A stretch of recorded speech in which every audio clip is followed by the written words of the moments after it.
Iba po, para naman po sa barangay Santolan naman po. So, if it's possible for us to have a bigger evacuation center, na hindi naman po yung school po. Although, welcome naman po tayo na i-accommodate lahat kasi with 30,000 individuals dito sa Santolan, kailangan po talaga ng mas malaki for the accommodation of the families.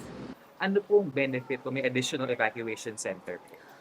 Siyempre po, ang school po natin hindi po maaapektuhan, no? Dire-diretso po yung klase natin ng in-person class. Kung meron pong evacuation center po na dagdag, yung pong around 150 families na kayang i-accommodate sa Ilaya Court, yun po yung una kasing evacuation center na sinabi ko po eh.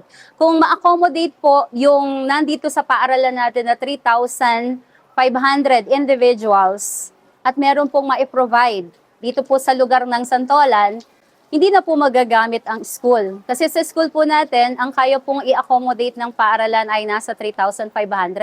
Per classroom, we're expecting for 6 families or 36 individuals.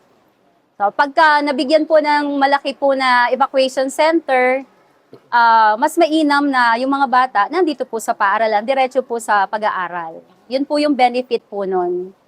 At magagamit din pong recreational area sa mga Santoleño. We'll need the help of DPWH siguro dyan dahil yung batas dyan is DPWH yung responsibility to build evacuation centers.